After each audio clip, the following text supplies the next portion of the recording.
Estás escuchando Chisme Samurai, un programa de Japón es chido donde chismeamos sobre todas esas cosas que no pueden ser sino japonesas. Bienvenidos.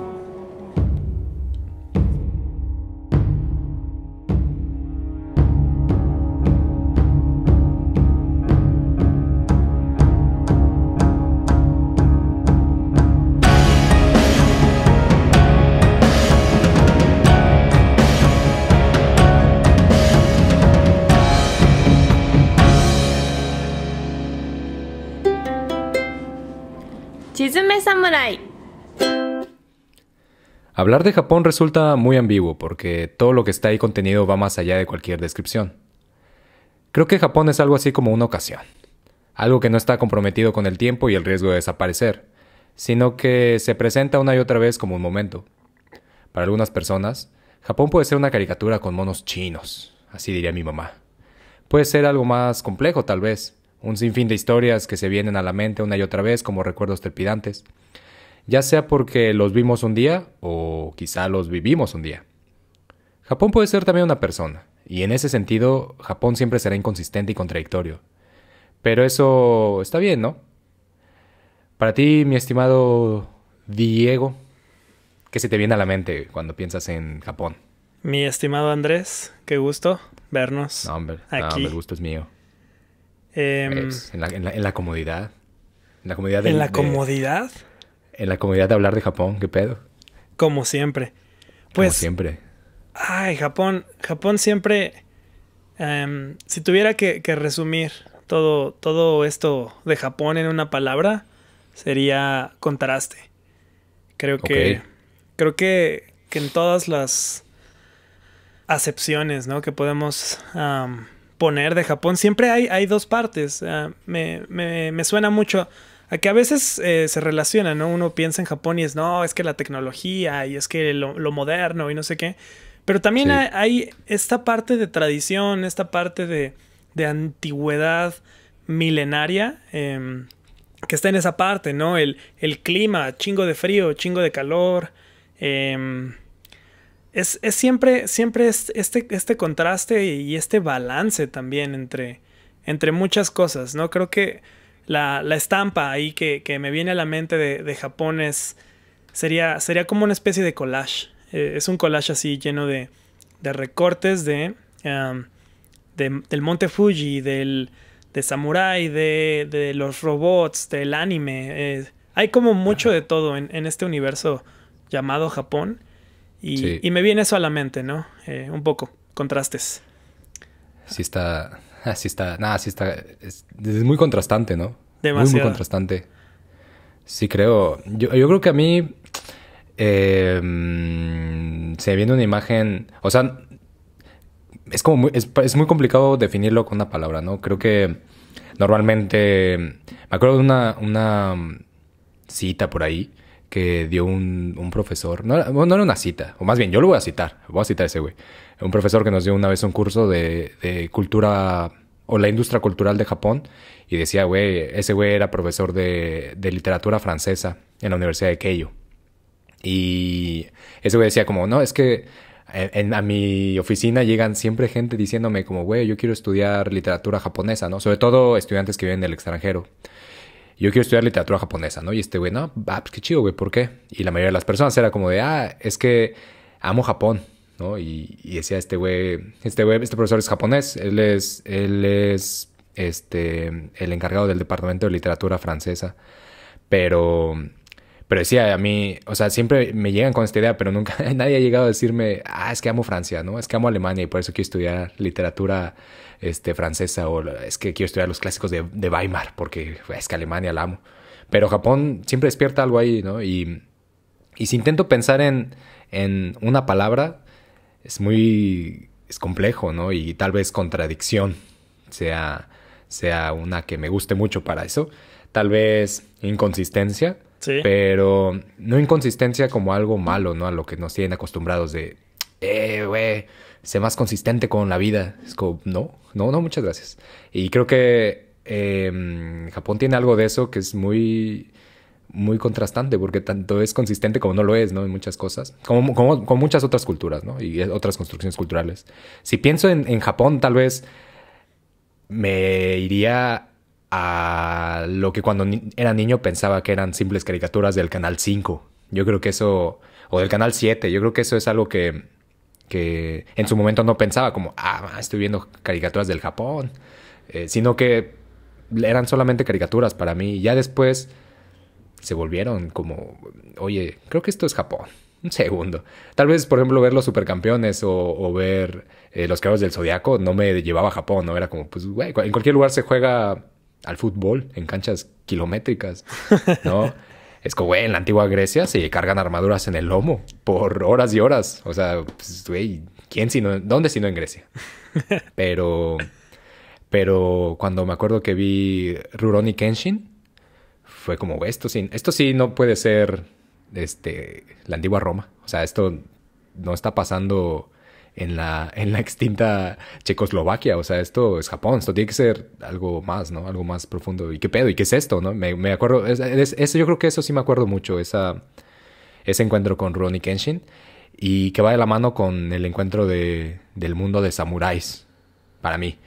Yo creo que lo abordaba con muchas preguntas y tal vez mi referente inicial era como Age of Empires, ¿no? ¿Qué nos dice Age of Empires de los samuráis, ¿no? Y como que a partir de ahí mi imaginación sobre Japón empezó a crecer a partir de samuráis. Ya después, claro, conforme fue pasando el tiempo, es como, güey, pues hay más cosas que Japón, ¿no? O sea, incluso las bicis tiradas en un río también es Japón, ¿no? Está esta idea de que Japón es muy limpio y siempre digo como, güey, te invito a ver el frente de mi casa, hay bicis en el río, ¿qué pedo? No, y es como, pues al final todo eso es parte de Japón, ¿no? Pero pues es inevitable saber, pensar que la construcción de los estados-nación a partir de la modernidad pues tienen esta dosis de ficción que se vuelve realidad, ¿no? Y que ahí estamos imbuidos todos, ¿no? Y pues ni pedo, o sea, ni pedo. Pero bueno, pues por eso, mi estimado Diego, que para este episodio vamos a cotorrear precisamente sobre una de esas tantas cosas que forma el imaginario colectivo del Japón, no solo de Japón para los japoneses, sino de Japón hacia afuera. Y es el Bushido. ¿Alguna vez has escuchado hablar de este mítico Bushido? Sí, cómo no. El mítico Bushido. De hecho, me gustan los kanji que forman la palabra. Prácticamente cualquier palabra que tenga este kanji de do se me hace muy misteriosa, ¿no? Por este concepto del camino. El camino. porque es el camino en toda la extensión de la palabra. Y creo que ese mismo concepto de camino lo trabajamos también en español, ¿no? El camino como este símbolo de lugar físico que nos puede llevar de un lado a otro, pero también de lugar no precisamente físico, sino secuencia de eventos, decisiones que nos llevan a algún lugar. Y no sé qué tanto usamos este otro concepto como de filosofía, ¿no? Como de conjunto de reglas para o no de reglas, pero conjunto de principios para guiar algo. Creo que ahí sí no utilizamos ese concepto del camino en español. Pero sí, me gusta mucho. Desconozco bastante del tema del Bushido, pero tengo una idea. Eso es lo mejor. Pero el buen Ruli nos ha dado una idea, ¿no? Con su serie novelesca en el Canal de las Estrellas. ¿Ya la viste? No. No, todavía no, pero ya llegaremos a ese punto. Ya llegaremos ahí. Pero sí, estoy... no sé si el estar de acuerdo permite degradación, pero estoy muy de acuerdo contigo. Gracias por estar escuchando Chisme Samurai, un programa de Japón es chido donde chismeamos sobre todas esas cosas que no pueden ser sino japonesas. Esto es Chisme Samurai y hoy hablaremos sobre Bushido. Para eso yo creo que hay una historia que lo evoca de una manera muy chida, al menos muy chida para mí. No sé si muy chida para las personas ahí también imbuidas, pero creo que es muy útil. Hay un tranvía aquí en Osaka que se llama el Shinshin Densha, que ya el nombre en sí es polémico. Ya en sí, yo siento que quien le puso ese apodo estaba cabuleando a alguien más. O sea, estaba ahí... Sí, se estaba cotorreando a alguien más. Para quien no sepa qué es, o sea, qué contexto lleva esto del chin chin, explícanos, Diego, por favor, qué pedo. Yo creo que podemos dejarlo de tarea también, ¿no? Eso me parece más chido. Es una muy buena... es un buen momento para que alguien agarre y busque en el siempre confiable internet qué significa chin chin. Y pues ya después no nos echen la culpa por lo que pueda aparecer por ahí. Sí, es como ya, güey. Pero sí, uno cree que solo se alburea en México, pero yo creo que uno pero no, señor. Puede salir albureado en todas partes. Especialmente porque este chin chin tiene su nombre así gracias a las paradas. O sea, ya ahí, o sea, está todo ahí. O sea, está ahí yo creo que tiene todo. Ya ni hay que buscarlo. Creo que ya te vas dando una idea de qué significa. Te vas dando... Sí, o sea, eso me parece muy, pues no sé si muy Osaka, pero Osaka tiene esa carrilla luego. Y que estábamos platicando, ¿no? Hace unos días, ahí en la placita. En la placita. Y pues de repente, entre tanto español, sale la palabra chin chin. Y pues ahí está, la banda cabuleándonos. Ahí estaba, sí, güey, o sea, es imposible no salir ahí, no salir raspado. ¿No? Difícilmente. Sobre todo con tanta gente, pues sales muy raspado ahí. Pero bueno, sí. Bueno, este tranvía está bien chido porque este tranvía lleva más o menos por ahí desde 1900 alrededor, poco después. Y lleva recorriendo las calles, güey, de Osaka hay una estación, la estación donde empieza se llama Hamadera. Hamadera es un lugar muy bonito que tiene la estación más vieja de Osaka. Y pues claro, digo, si de ahí salía el chin chin, pues cómo no. Y llega hasta Tennoji, que es uno de los barrios más emblemáticos de Osaka, donde se luchó el sitio de Osaka hace pues, un montón de tiempo. Que ya habrá un capitulito por ahí donde se cotorrea un poco del sitio de Osaka, para que le echen el ojo. Pero en sí hace esa ruta y llega un punto en el que se divide, se parte en dos y recorre otra parte que es como yo le llamaría el Osaka más oscuro. Y no oscuro porque por algo malo, sino justamente oscuro porque es invisible, porque permanece muy oculto a lo que normalmente se nos presenta como Osaka o como Japón o como una ciudad tan grande, ¿no? Y tan magnánima como Osaka.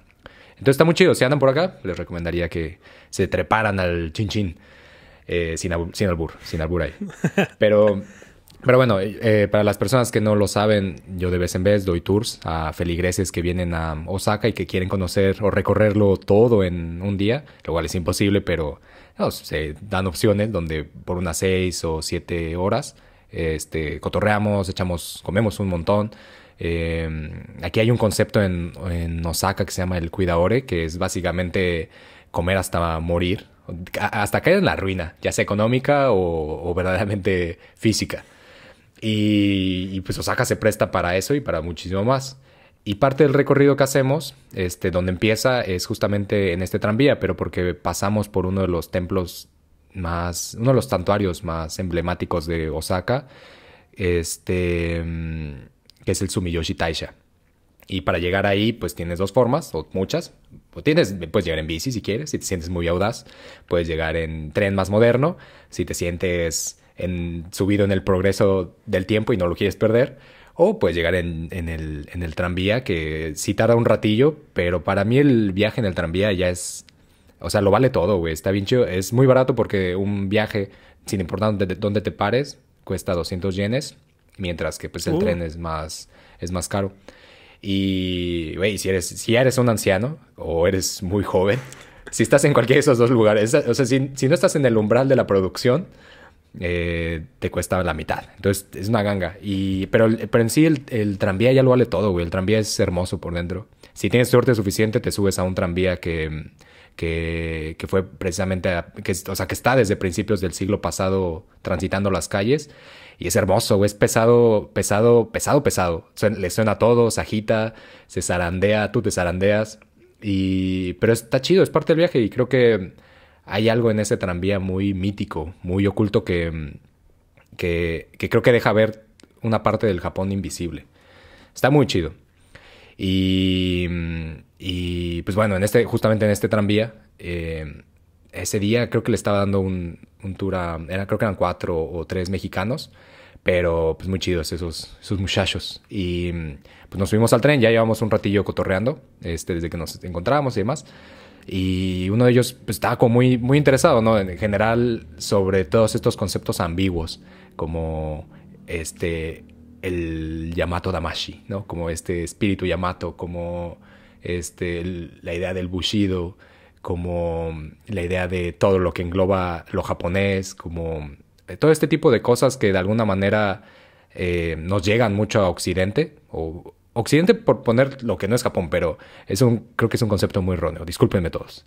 Para nosotros, para los demás, el otro, los otros, la otredad. Todos estos conceptos nos llegan mucho, creo que a la otredad. Y él venía muy interesado, ¿no? Entonces, nos subimos, había un montón de gente, pasa por varias escuelas, entonces a esa hora además, pues muchos niños ahí jugando, que también contrario a esta idea de que toda la gente va muy ordenada en los trenes, acá había un buen despapalle, ¿no? ¿No te tocan esos despapalles? ¿No te han tocado? No, yo nunca me voy a olvidar. ¿Te acuerdas que estábamos caminando aquí en las inmediaciones del templo Meiji? Sí. Y era la hora de salida de la escuela. Y yo me acuerdo de todos los niños así corriendo como locos. Y que me acuerdo que no me acuerdo si te comenté a ti, creo que sí, fue como, güey, es que mira, cuenta 8 segundos. Cada 8 segundos un niño se da en su madre. Y entonces, de repente van así corriendo y ¡pa! Y luego cuentas otros 8 segundos. Y otro. Y ahí va, ¡pa!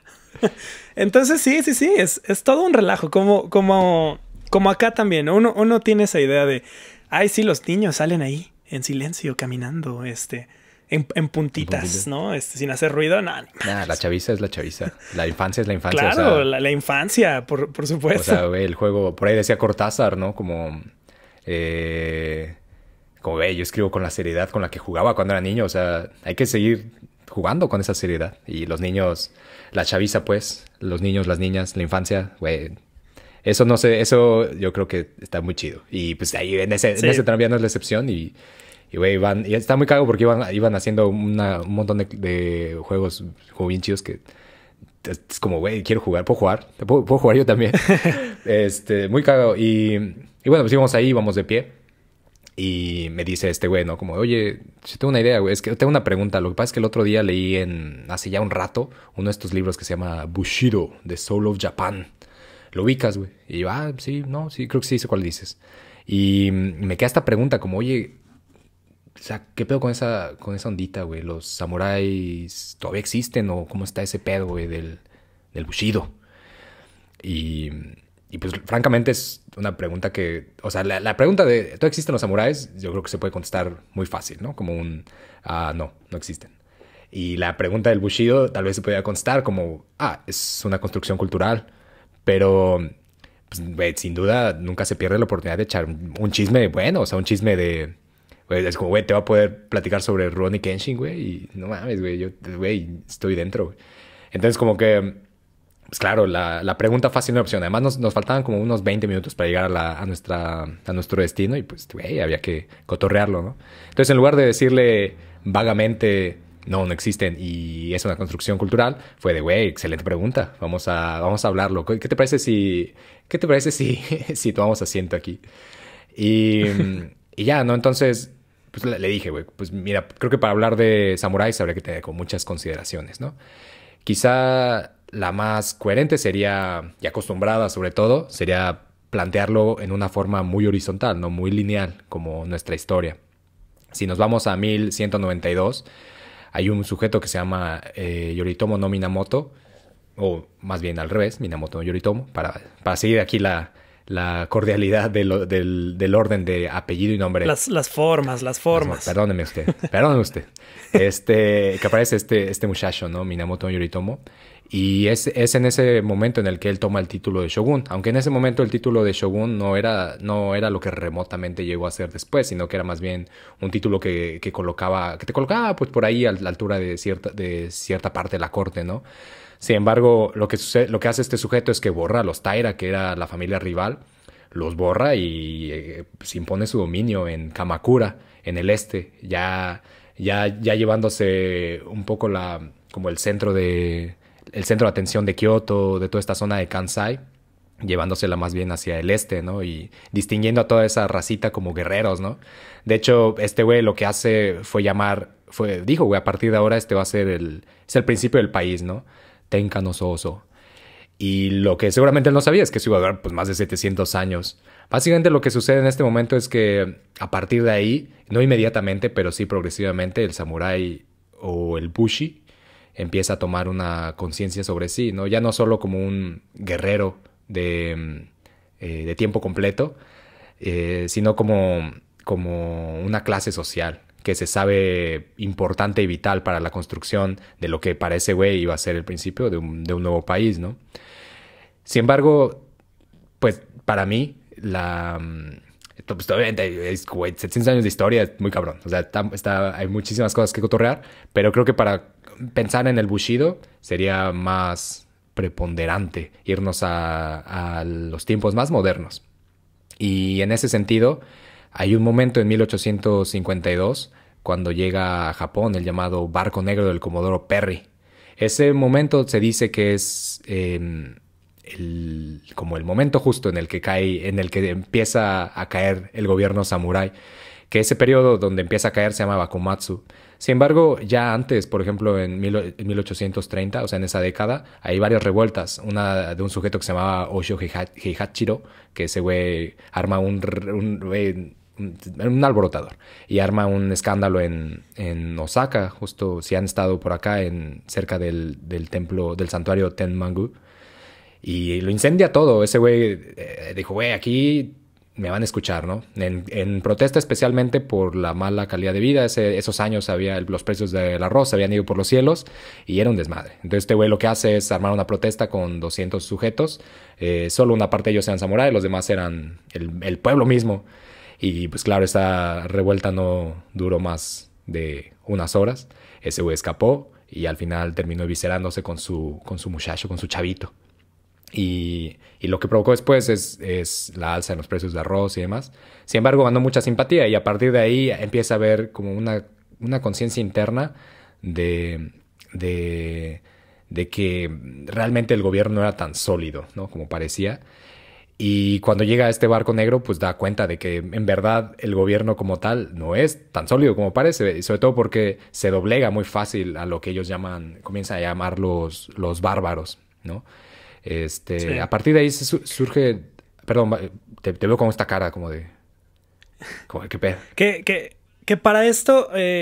o sea, es que antes de este barco, del Comodoro Perry, pues Japón había estado cerrado, ¿no? O sea, prácticamente por muchísimos años sus interacciones con otros países eran muy limitadas, ¿no? Sí. Sí, justamente llevaba desde el inicio del periodo Tokugawa, que de alguna manera se consolida con la victoria en el sitio de Osaka en 1615. Creo que ese momento o sea, de alguna manera la familia Tokugawa ya tenía el control desde antes, ¿no? Desde Sekigahara. Ya tenía control, ya tenía las cosas bajo control, ya como de ahora sí, güey, ya se armó aquí. Pero ese momento es el que se consolida y poco a poco lo que hace es barriendo justamente eso que para ellos representa una amenaza, ¿no? Esa otredad. Sobre todo que, por ejemplo, en Kyushu, la isla al sur o al hiperoeste, ¿no? Depende cómo lo vemos. Pues había una influencia muy grande de portugueses, ¿no? Y los barre, ¿no? Y hay incluso una revuelta por ahí que en el mundo de las religiones toman a este muchacho que ahora acabo de olvidar su nombre, pero lo toman como un emblema, ¿no? Del cristianismo, porque arma una revuelta y en general defiende como la libertad de profesar la religión que sea. Hay una represión muy grande, se empieza a barrer a todo y el único contacto que queda es con Holanda, por así decirlo. De hecho, incluso muchas Sí. de las personas que llegaban a estudiar medicina y demás lo hacían en holandés, o sea, leían libros que venían de Holanda. Sí, justo había visto, o sea, como que esto, digamos que su puerta como al conocimiento europeo era a través de estos libros en holandés. Y creo que aquí tengo un dato que no sé hasta qué punto es cierto, si conoces su veracidad, me gustaría que la comentáramos. De la influencia portuguesa, hasta cierto punto alguna vez leí que este mismo arigato Sí. venía de la palabra obrigado. Mm. No sé. ¿Hasta qué punto tienes información sobre ese dato? Déjame, Eh, lo corroboro con mis contactos. sí, sería Eh, interesante. Dicen que no saben ahora, pero que dice el equipo de producción que lo va a investigar. ¿Cómo Sí, dices? Sí, que lo van a investigar. lo van a Lo van a investigar, investigar. perfecto. Porque sí, o sea, y está sí hay una influencia ya desde épocas remotas, ¿no? Pero pareciera que siempre estas influencias Japón las ha ido adaptando a su... Que ahí yo pondría esto medio en tela de juicio ya después de la restauración Meiji, pero creo que antes como que todo pareciera que se japonizaba mucho. Sí, también creo que es un momento que es decir, no podemos, creo que comparar ese momento como desde la perspectiva que lo tenemos, que lo podemos ver hoy, ¿no? Es decir, Claro. tal vez la influencia más, hay influencias, por ejemplo, muy contundentes en el arte sacro, o sea, hay un cuadro que ahora mismo no recuerdo el nombre y que fue a parar a Kochi, en ese momento el clan Tosa, y que el daimyo, Yamanouchi Yodo, por ejemplo, que le gustaba el sake, o sea, ese güey sí era del que se echaba un brandicito, o sea, ese güey ya tenía problemas. Ese güey que se toma la cuba sin hielo, ¿no? Ese güey ya tenía un problema con el alcohol.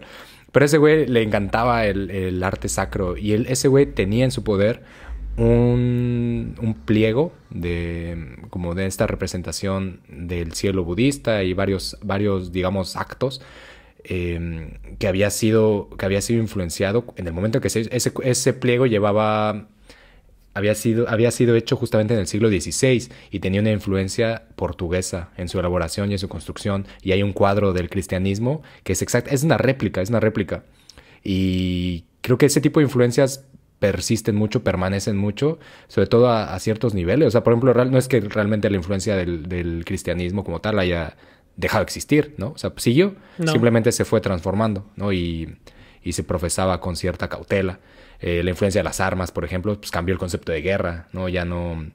En sí el samurái era un sujeto de arco, ¿no? Era un hombre de arco y caballo. O sea, era un guerrero de arco y caballo, donde las guerras no eran tan multitudinales, ¿no? Sino que eran pequeños esbozos. Sí, como incursiones, ¿no? Sí, incursiones no eran tan grandes, ¿no? Pero es sobre todo Oda Nobunaga el que empieza a hacer estas tácticas tan efectivas con armas de fuego. Empiezan, por ejemplo, ya en el sitio de Osaka se utilizan cañones que disparan más de una milla y que eran cosas impensables para la época, pero que gracias a este contacto que hay en Europa se desvanece. Y yo creo que también un poco de esa conciencia es lo que provoca ese cierre, ¿no? Además, es un momento en el que se le quita la legitimidad de la violencia a las otras clases sociales. Sí. Se desarma a los campesinos, se desarma a las comunidades y el samurái como tal toma un poder hegemónico en el poder, ¿no? Y creo que es una de las razones que incluso la religión se vuelve una amenaza, ¿no? Y empieza a desarmar a todos para hacerse ese poder. Y yo creo que eso también tiene mucho que ver, pues, para cerrar el país, ¿no? Sí. Y de hecho eso también provoca que sea durante el periodo Tokugawa donde se produzca tal vez todas estas cosas que hasta la fecha nos convencemos o se nos ofrecen como lo que es Japón, ¿no? Sí. Pues que la ceremonia del té, no, pues que los grabados, no, pues que la espada samurái, no, pues que el bushido, no, pues que las armaduras. O sea, todo este tipo de cosas son muy de ahí, ¿no? Están muy producidas ahí. Sí. ¿No? Y creo que eso eso es lo interesante de que el periodo Tokugawa empiece a caer, ¿no? De que el Bakumatsu llegue. Y sobre todo que lo haga a partir de la llegada de la otredad. De algo en lo que siempre estuvo cerrado, ¿no? Sí, sí, sí. Es muy poderoso. Y creo que algo interesante de ese periodo, a partir de la llegada de la otredad, digámoslo así, de los estadounidenses, pero también llegan los rusos, que en ese sentido los rusos se aproximan desde otra perspectiva, güey. Haz de cuenta que los estadounidenses, como muy acostumbrados, pues es como de, pues qué pedo, güey. O sea, ¿te abres o te abro? Sí, esos güeyes seguro llegaron disparando, ¿no? Sí, o sea, sí, así sin broncas, ¿no? Y los rusos de alguna manera habían estudiado un poco el modus operandi, ¿no? De la comunicación, el idioma, escriben una carta muy cordial, firmada por el zar. Y es diferente, incluso, de hecho, el primer barco que se construye en Japón se construye bajo consejo ruso, porque hay un tsunami, quedan algunos barcos dañados de los rusos y los japoneses ayudan a reconstruir y en eso también construyen uno. Entonces, o sea, hay varios acercamientos, ¿no? Pero la llegada de los Estados Unidos como tal, pues representa un punto crucial porque provoca que se firmen tratados, pero en todos esos tratados Japón no es visto como un par, sino es visto como digamos que como una colonia sin ser colonia, ¿no? Exacto. Era una especie de colonización cultural y expansionismo el que se estaba dando, ¿no? Y creo que eso levantó dentro de Japón a dos grupos básicos, ¿no? Tal vez yo creo que los dos buscaban lo mismo, que era como quitarse esos güeyes de encima, pero los dos lo veían de formas distintas. Uno fue el movimiento del Sonoyoi, que después se fue transformando, pero que en esencia decía, con el Sonoyoi decía, güey, expulsar a los bárbaros y lealtad al emperador. Y el otro movimiento era un movimiento que respaldaba el gobierno del shogun, de los Tokugawa, que era como de, güey, vamos a comercializar y conforme vaya pasando el tiempo nos hacemos acá bien tecnológicos y entonces ahora sí, echamos a los bárbaros, pero pues este rato pues ni modo, hay que sufrirle, hay que comprarles, hay que dejarlos y poco a poco. Mientras que el otro grupo, el del Sonoyoi, decía como, güey, los podemos enfrentar así, o sea, ¿para qué esperar, no? De alguna manera los dos querían deshacerse de los extranjeros, querían quitarse ese peso encima, pero tenían diferentes visiones de cómo hacerlo. Y ese tipo de cosas siempre presta a que todos los grupos encuentren sus propias peleas, ¿no? Sí. Estas cuentas pendientes con el pasado. Y en esas cuentas pendientes, pues hay dos clanes que son primordiales para la construcción del Bushido, para la construcción del Estado moderno y para la caída del Bakufu, que es el clan Choshu y Satsuma. Estos dos clanes en la guerra de Sekigahara pues estaban pelearon en contra del clan Tokugawa y eso pues les costó. Sobre todo porque los castigaron económicamente, digamos, y territorialmente. Dentro del clan Choshu aparece un sujeto que se llama Yoshida Shoin, que ese güey, de hecho, ese sujeto intenta abordar el barco del Comodoro Perry, pero pues no se puede. Y ese güey daba clase en Choshu, en Hagi, si no recuerdo mal. No, tal vez no, está en otro lugar, pero sí, en Hagi, tal vez. Si usted lo investiga y estoy equivocado, pues discúlpeme, pero según yo es en Hagi. Y este güey lo que hacía básicamente era enseñar el Yomegaku, que era una corriente del confucianismo que enseñaba, digamos que una visión diferente de lo que enseñaba el Estado.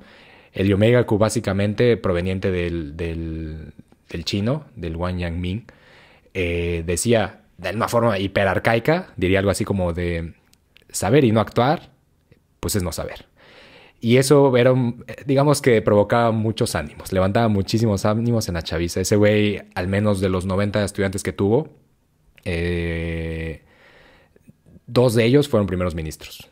Otros 4 llegaron a ser miembros del gabinete, otros 4 gobernadores y así. Es decir, la chaviza que formó pues era chaviza muy, muy activa. Chaviza que sí sabía y actuaba.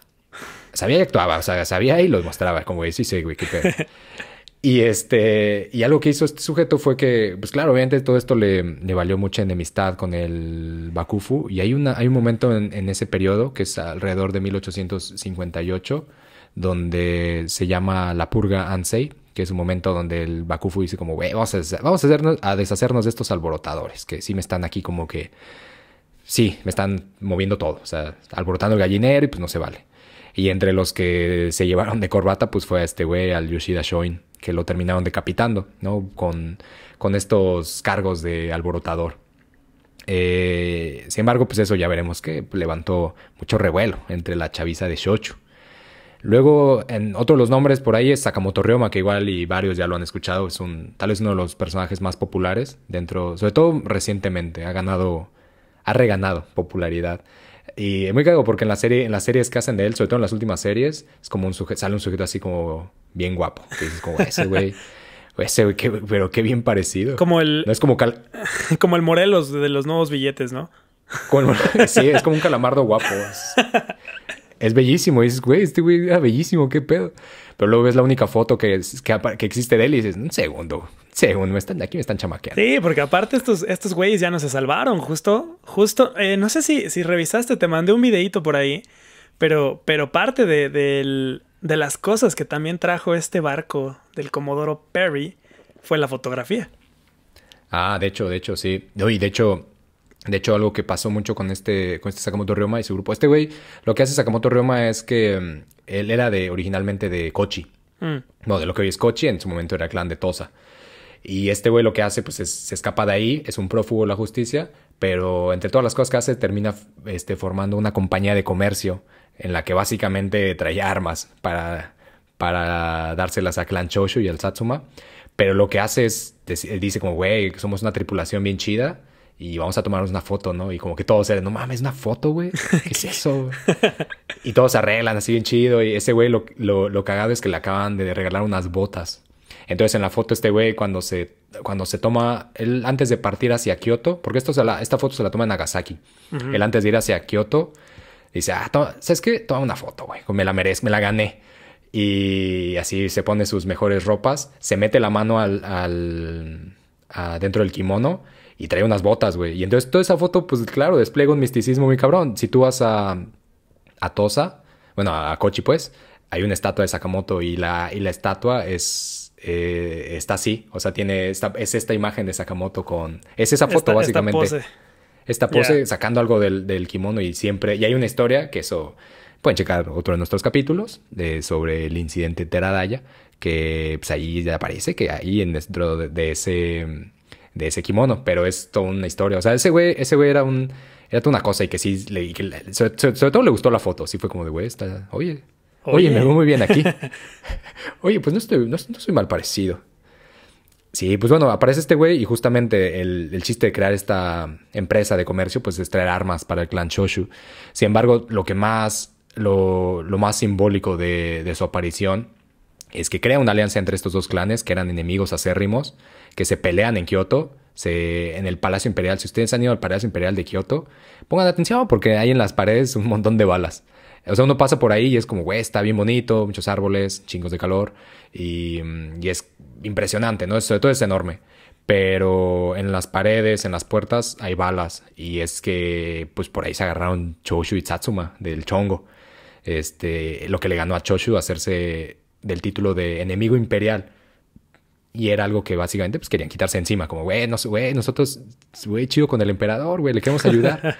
No, pero eso ganó una enemistad entre los dos que Sakamoto termina resolviendo después de ese conflicto que tienen en Kioto. Y además hace un documento con puntos claves para modernizar Japón. O sea, dice, güey, necesitamos ser un estado moderno. Él escucha hablar un día... Primero a Katsu Kaishu, se volvió su maestro y el mero de la marina japonesa por parte del gobierno. Y escucha también a otras voces. Se dice, hay muchas críticas de que este güey fue muy influenciado por las ideas occidentales en general del momento, ¿no? Que era como de, güey, ármate una revolución, güey, te conviene, ¿no? Estas voces británicas, porque comerciaba con los británicos. Sí. Pero lo que ese güey redacta es un documento donde dice que Japón necesita pensar más bien en la igualdad de sus ciudadanos, ¿no? Donde se necesitan quitar las clases sociales y darle la misma oportunidad a todas las personas de moverse, de desplazarse, ¿no? Una categoría que sea más bien horizontal y no vertical, donde todos estén gobernados por el emperador como un símbolo de poder, pero que haya democracia, ¿no? En la cual todos los ciudadanos tengan una representación igualitaria y donde se premie al mérito y no a simplemente como de, güey, yo vengo de una familia, ¿no? Porque eso decía como hay... güey, puro rufián de pacotilla en el gobierno y eso es lo que nos está arrastrando, ¿no? Pero hay muchísimos sujetos y sobre todo él sí lo ponía, lo ponía por ahí como hombres y mujeres muy capaces de llevar a Japón a lo más grande y de quitarnos este yugo de Occidente que de repente llegó a Japón y volvernos un verdadero Estado moderno que pueda hacer frente, ¿no? Que pueda dialogar al tú por tú con las potencias occidentales sobre cosas como Estado, democracia y cultura. Este güey estaba perro, güey. Y adelantado también un poco a... Estaba adelantado y eso básicamente provocó pues, que lo mataran, ¿no? O sea, ¿qué más te pasa si piensas así en 1867? Pues te matan. Te matan. Y además su asesinato es mítico, güey. También ahí tenemos otro episodio para que lo chequen. Pero su asesinato es mítico. Y ese güey causó un revuelo muy cabrón. Pero lo que llegó a hacer, sí dejó su huella. Y ese güey básicamente se dice que provocó todo esto, ¿no? Provocó esta alianza que terminó por derribar al gobierno Tokugawa y provocó un documento que es la base para la instauración del nuevo Estado moderno. Muy, muy, muy locochón, ¿no? Para esto, pues... Nada, yo creo que para este momento íbamos por ahí como a la mitad de la ruta del Chinchin Densha. Y este güey se veía interesado. O sea, el güey al que se le iba platicando se veía como de, oye, no sé a dónde vas con todas estas historias, pero está muy interesante, ¿no? También el tren lleva abarrotado. Para ese momento, y nosotros nos habíamos sentado. Nos levantamos porque se subió una señora mayor. Se sube la señora mayor, y fue como, siéntese señora. Y es como, no, ¿cómo crees, joven? Bueno, no me dijo así, ¿no? Pero, y se sentó, ¿no? Y ya, ahí quedó todo. Y ya, pues seguimos platicando, ¿no? Y le digo, pero bueno, yo creo que algo muy preponderante, pues es justamente que después de estos personajes y otros tantos que aparecen ahí, pues finalmente en 1868 se da la famosísima restauración Meiji, ¿no? Es el evento que simboliza el comienzo de la modernidad, el rompimiento con el pasado y la construcción de Japón como un Estado-nación con identidad, tradición y cultura. Para ese momento de la restauración Meiji, el sujeto que hace, digamos que la rendición oficial del castillo de Edo entre la facción imperialista que estaba buscando tomar la capital y Katsukaishu, que representaba al gobierno y era como el sujeto más importante, digamos, para el Estado después de la abdicación del shogun. Pues estos güeyes se sientan en el castillo, firman la rendición, como, güey, vamos a hacer que esto quede chido, ¿no? Que no haya un derramamiento innecesario de sangre, el cual evidentemente hubo. Y se vuelve Saigo Takamori un personaje piramidal. Ese güey era de Satsuma, del clan de Satsuma.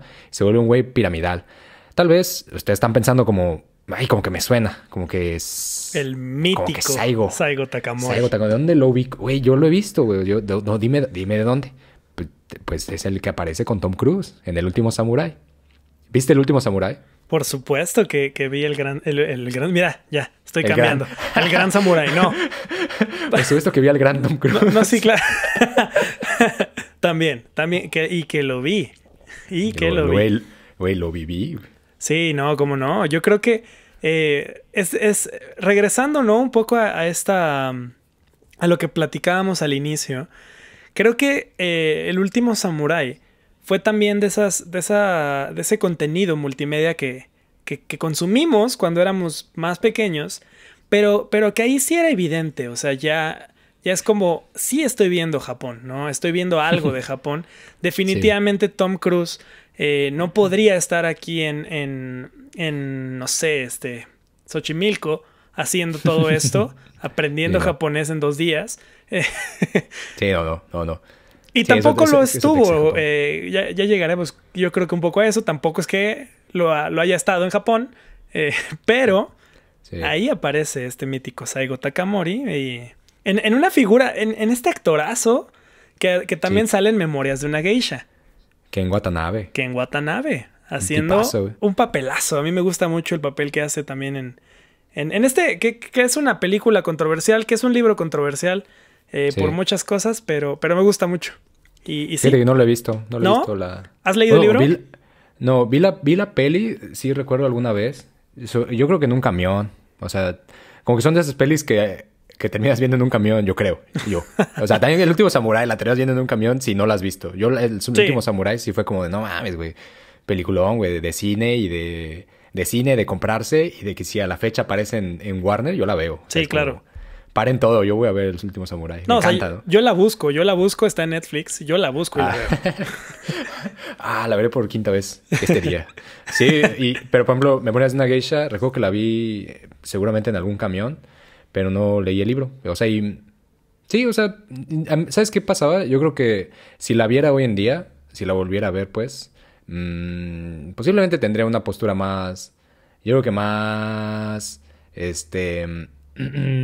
como de, entiendo esto, entiendo aquello, veo por dónde va la cosa. Tal vez menos prejuiciosa, ¿no? En el momento yo creo que sí había mucho, se suscitó, y hasta la fecha, ¿no? Como de, güey, ¿eso qué, güey? Eso no es Japón, güey. Sí.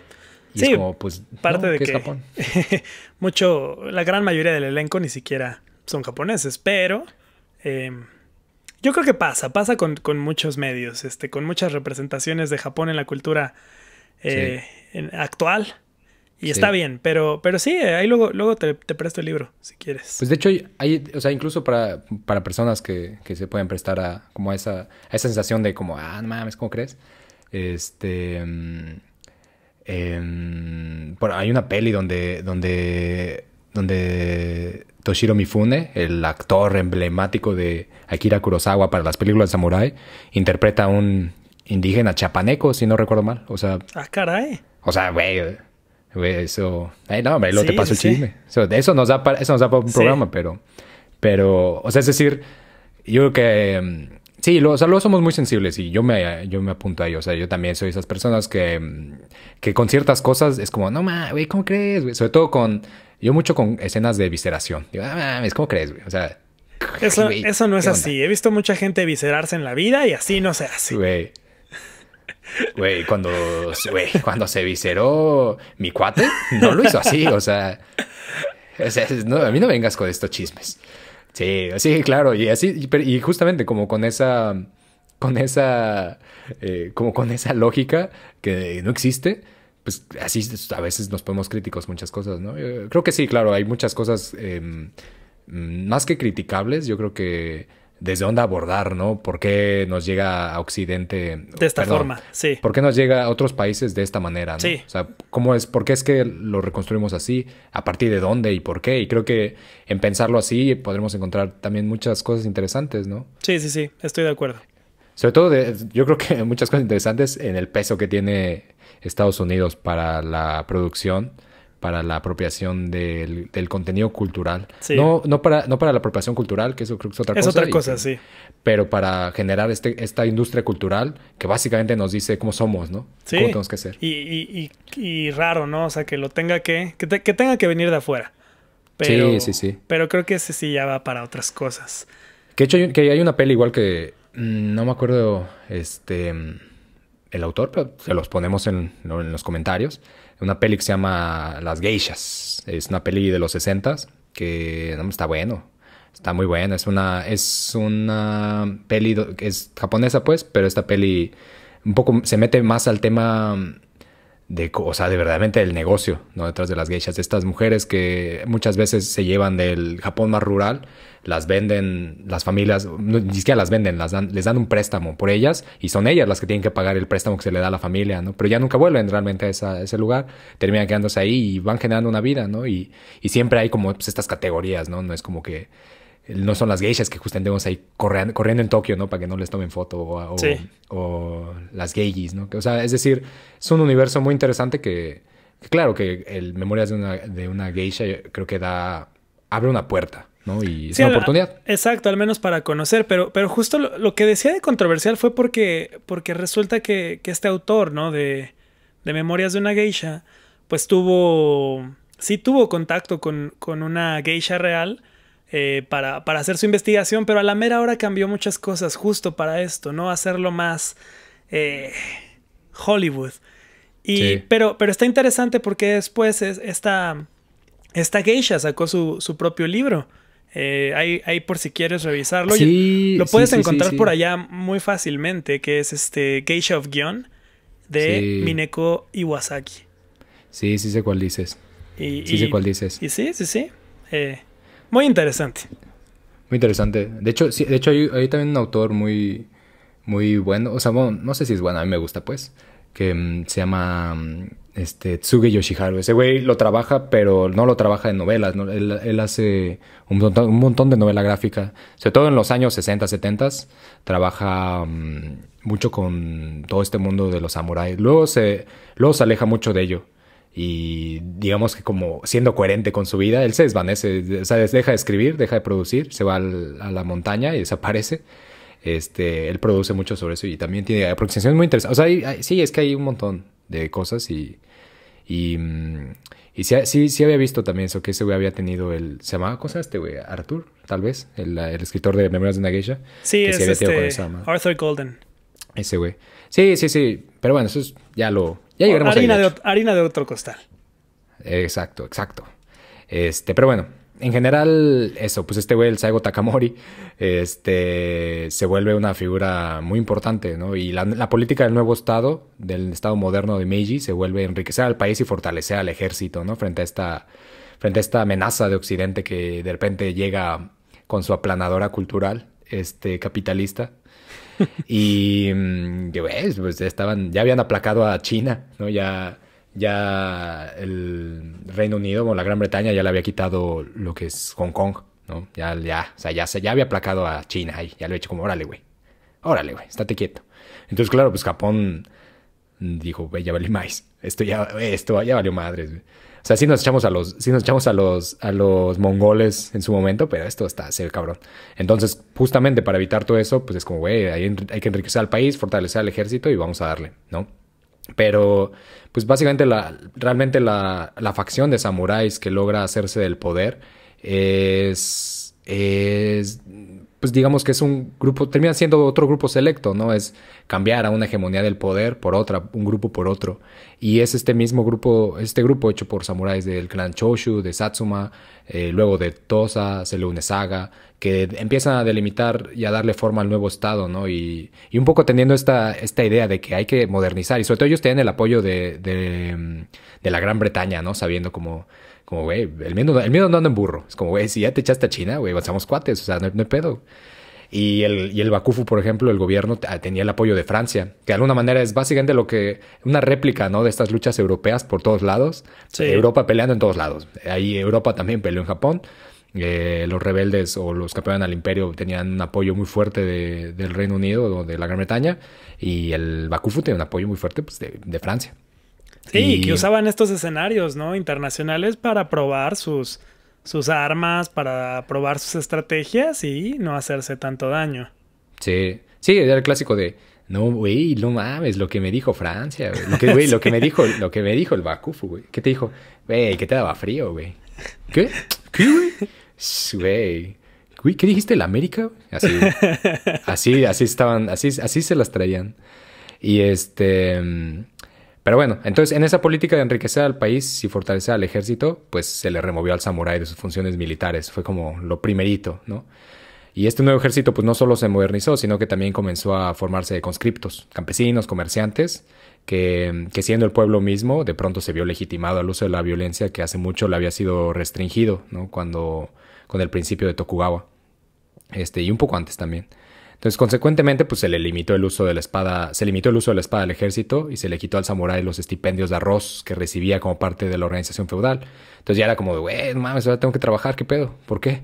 No, antes, de alguna manera, parecía que el trabajo era un poco esto, preservar el orden y digamos que moralizar al pueblo, ¿no? Lo cual está muy entrecomillado todo, pero aparentemente no eran vividores, ¿no? Ellos no se consideraban vividores, ¿no? Tenían una función y más bien fue el hecho de que se volvieran vividores lo que también zarandeó todo, ¿no? Lo que provocó que con esa llegada de la otredad y con todos estos movimientos, el samurái encontrara un poco esta nueva razón de ser, ¿no? Como de, güey, yo leo historias todos los días no todos los días, pero frecuentemente de estos antepasados que eran muy perros, güey, que peleaban muy cabrón. Veo estas historias en el teatro de Chikamatsu Monzaemon, de amantes suicidas que se matan por amor y que viven al límite dando su vida. Y yo, ¿qué pedo, güey? Yo estoy aquí tragando arroz y no hago nada. Entonces, de alguna manera eso también pues empieza a detonar. Todo empieza a detonar ahí y es el Estado moderno el que empieza a recolectar todos estos trabajos, ¿no? Como de un segundo, tal vez podemos hacer algo con eso. Tal vez podemos hacer algo con eso también. Y así se empieza a reorganizar, ¿no? El Estado. Por ahí, por ejemplo, ya para 1876 había una inconformidad, sobre todo de todos esos samuráis que no lograron entrar al gobierno, ¿no? Y que a pesar de que pertenecían a los estados o a los clanes que habían salido victoriosos, pues eran parte de una sociedad baja, ¿no? Que no tenía lugar en el nuevo gobierno y que tuvieron que repensar pues su razón de ser, ¿no? O sea, como, güey, ¿qué pedo? ¿Y ahora qué vamos a hacer? Muchos pues regresaron al campo, ¿no? De alguna manera el samurái tiene ese origen agrario. Regresaron al campo, otros se metieron al ejército, ya no como un puesto de poder hegemónico, sino pues como una chamba más, ¿no? Pues ni pedo, güey, pues a darle, güey. Otros se volvieron comerciantes o simplemente pues empezaron a agarrar oficios.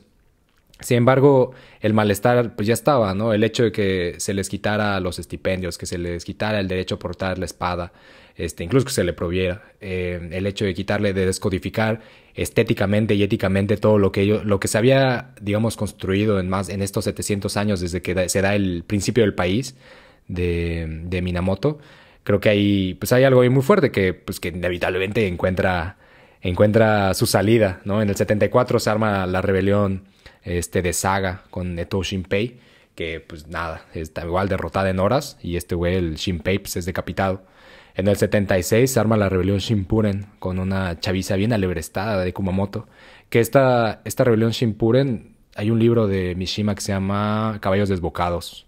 En Caballos Desbocados, uno de sus personajes, si no recuerdo mal, se llama Isao. Su personaje principal se siente impresionado por la rebelión Shinpuren, y ese güey en el Japón Showa intenta hacer su propia rebelión. Entonces está muy chido el librito y tiene Mishima recupera, digamos, que las anécdotas de la rebelión Shinpuren y está bien chida. O sea, está muy chida la reconstrucción.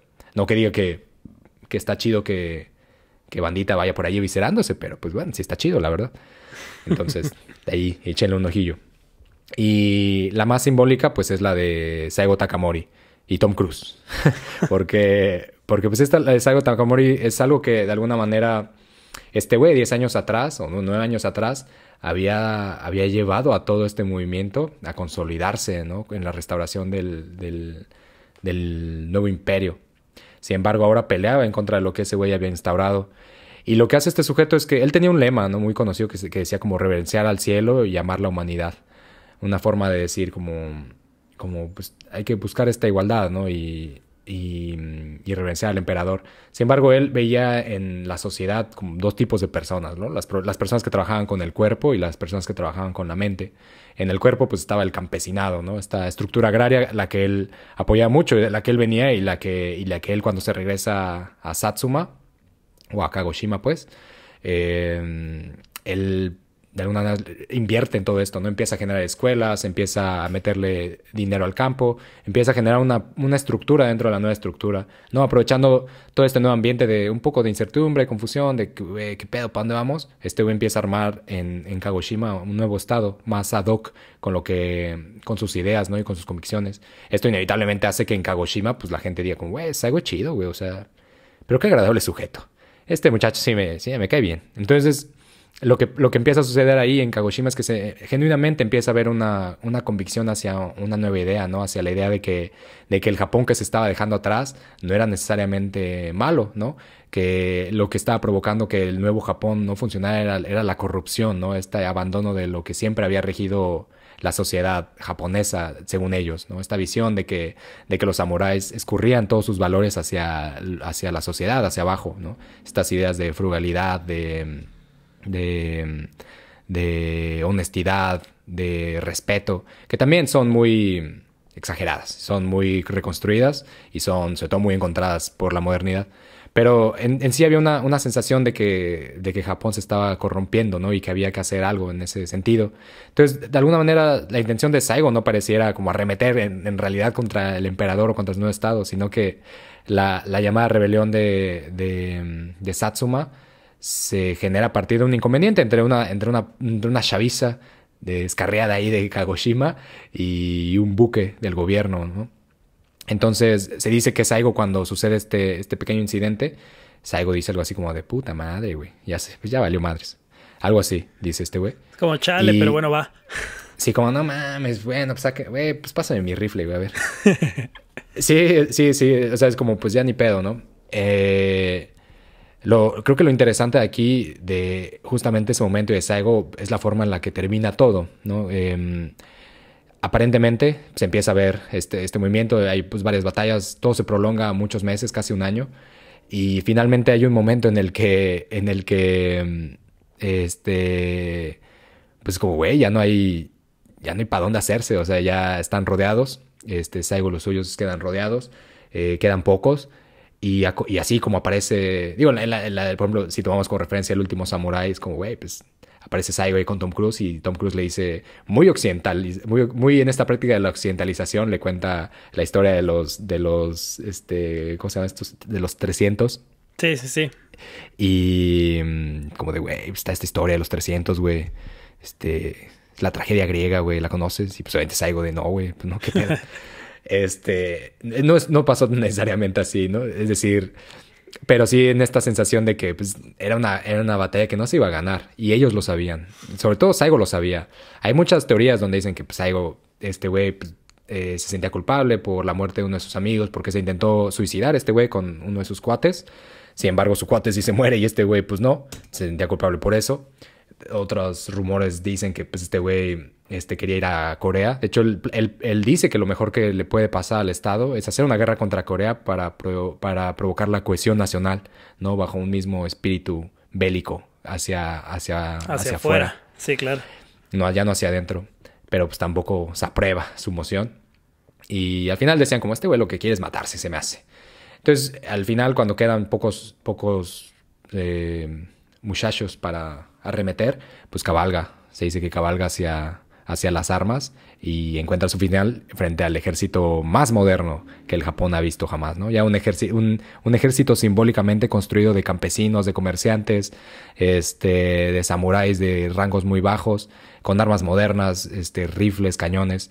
Y que eso sella finalmente el pasado, ¿no? Es como, güey, digamos que este último bastión de los ideales del pasado quedaron ya ahí, pum, sepultados frente a la modernidad. Se dice que que el Saigo, se alcanza a hacer un lado, así que le meten un balazo en la ingle y que dice como de, güey, no mames, güey, le dice a su cuate, no recuerdo más, se llamaba Beppu. Le dice como, mames, güey, ya valió madres.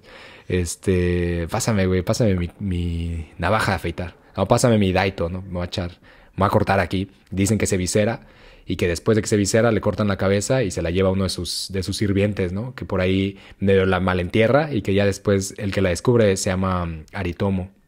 Y que este güey había combatido con Saigo al final en la restauración Meiji, que lo ve y es como de, valar vergulis la vida, güey, ¿qué hiciste, güey?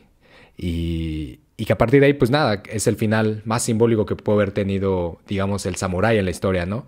Una clase social que justamente haciendo un poco de coherencia con su construcción, no es que rechazara ser desvanecido, sino que rechazaba ser desvanecido por algo más que no fuera su mano propia. Y en ese sentido, si Saigo no se visceró, tenía que viscerarse, güey, en la historia. O sea, sí, tenía que quedar así en los libros de texto.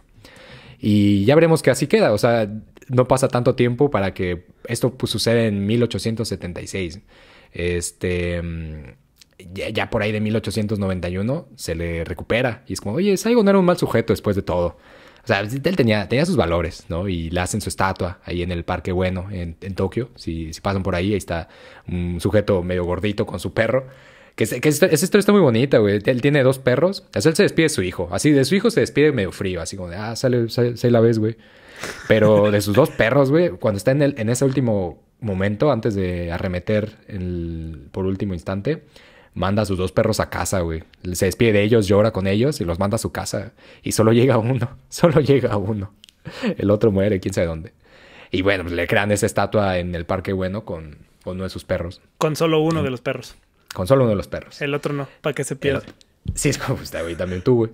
También tú, pues, ¿dónde andas? Que nada más, antes de que ya dejemos al último samurái por la paz. El último samurái no es Tom Cruise. Sí, no. Así nada más para que quede ahí. Por si alguien todavía tenía la idea. No. Por si alguien dice, ¿qué? O sea, creo que en la película queda un poco claro, pero de cualquier forma, el último samurái es Saigo. Sí, exactamente. Es la intención que tiene, creo, la película. Más que, digo, la intención que tiene creo que es adoctrinarnos, así como de Occidente, aquí estamos. Aquí estuvo. Aquí estuvo, papá. Pero creo que de alguna manera sí da ese sentido, como hay una sensación de que pues, Saigo tuvo fue ese último esplendor, ¿no? De una sociedad, de una casta, digamos, que gobernó por más de 700 años, ¿no? Hay quizá, si alguien late como este sujeto, hay una serie, un dramón del NHK que se llama Seigo Don. Está chida. Creo que se puede ver por ahí en internet. Sí, en estas páginas como medio dudosas. De que le picas una vez y así se te abre como 7 veces otra cosa. Las tienes que cerrar y ya por ahí como de la octava medio puedes ver. Y te aparece como de... alguien cerca de ti te quiere conocer. Es como... O sea, es este tipo de páginas, pero según yo se puede ver. Ok. Nada más ahí recomendar entonces uno de estos... bloqueadores de anuncios, ¿no? Y ya. Sí. Por si las dudas. O si no, la pueden... Seguramente está disponible en alguna de estas tiendas en línea. Seguro. Solo no sé qué tanto haya disponibilidad de subtítulos y así. Probablemente en inglés, ¿no? Casi todos los contenidos de NHK sí se pueden conseguir en inglés. Chance, no estoy seguro. Sí, no todos. Pero pues, quién sabe, en una de esas. Ahí hasta doblaje español latino seguro hay, ¿no? Y no sabemos. Sí, y no sabemos. Como diría el filósofo, güey, no lo descartes, güey. Pero bueno, justamente, ¿no? Pues es en ese momento, ¿no? Cuando restauran a Saigo en el 91. Poquito antes restauran a Yoshida Shoin, el muchacho, el maestro, el mero que decapitaron. Los restauran a ambos, ¿no? Los meten los inducen en el santuario Yasukuni, que está ahí en Tokio. Muy polémico y que fue creado durante el periodo Meiji para celebrar a todos estos guerreros caídos, ¿no? Y que después a la larga pues también se volvió el lugar donde se celebraron a los soldados caídos en la Segunda Guerra Mundial o en la Guerra del Pacífico, y que ha sido muy polémico. Que es polémico, sigue siendo polémico, y que además ahí está un museo dedicado pues justamente como a al entendimiento de la guerra. Y a mí me acuerdo que una vez que fui había habido un concurso de dibujo infantil sobre el museo. Y era muy interesante ver cómo niños y niñas de primaria dibujaban esta idea que tenían sobre la guerra y el ejército. Y había una sensación de heroísmo muy interesante en sus dibujos. Y eso habla mucho también de cómo es que, de alguna manera, el gobierno ha ido recuperando, ¿no? La sensación de la guerra. Hay un autor que lo maneja muy interesantemente, donde de alguna manera dice como pues, tras la Segunda Guerra Mundial se quitó algo, ¿no? Se quitó esta legitimidad que hay por la violencia, ¿no? Aparentemente en toda la historia de Japón. Y creo que hay en esa recuperación en los libros de texto, sobre todo en los libros de texto, y a lo largo de la industria cultural, un acercamiento a la violencia y a las guerras muy, muy interesante. O sea, no soy quien para decir si está bien o mal, solo es muy interesante y creo que vale la pena mucho indagar de dónde viene. Eso está muy chido. Pero bueno, eso sucede y entonces empieza a recuperar un poco todo esto, ¿no? Por ahí hay un periodista en ese tiempo que dice como necesitamos figuras vigorosas y valientes en esta época, ¿no? Ya tenemos mucha gente inteligente. No, así 2 años antes, en el 1889, se firma la Constitución Meiji, que va a estar rigiendo hasta que se instaure la nueva constitución por el ejército de ocupación estadounidense. Y ese güey dice como hay mucha gente inteligente, pero hay un chingo. Necesitamos figuras vigorosas y valientes. Pocos años después sucede la guerra contra China y la guerra contra Rusia, lo que podemos decir que cambia todo, ¿no? La guerra contra China, por ejemplo, en 1894. Hay una sensación de que se gana porque Japón ya es un estado moderno, ¿no? Es como, güey, pues claro que hicimos trizas a los chinos, güey. ¿Qué tenías? Güey, no tenías nada por ofrecer, güey. Te acabó Gran Bretaña. ¿Qué ibas a hacer? Pues nada. En cambio, Japón ya está del otro lado, güey. Está más lejos de Occidente y de Asia que nada, güey. Y eso pareciera que se trata de decir, ¿no? Cuando se le gana a China. Sí. Es como, güey, te ganamos por modernos. Que hay un libro que me gusta mucho sobre un escritor. Bueno, se volvió escritor a raíz de este libro. que él fue soldado durante esta guerra. Pero él es chino. O sea, toda esta es el punto de vista de China. Qué chido. Y recomiendo mucho también ese libro. Se llama Our Story. Our Story, qué chido. Lo ponemos en los... Sí. En el capitulito. Y ahí se ve también esta parte. O sea, un poco de cuál era la percepción que tenían de alguna forma los ciudadanos chinos al respecto de esta invasión japonesa. Qué loco. Sí, y es que de alguna manera es eso. Lo que nos llega siempre es la visión de la victoria, ¿no? En ese sentido, sí.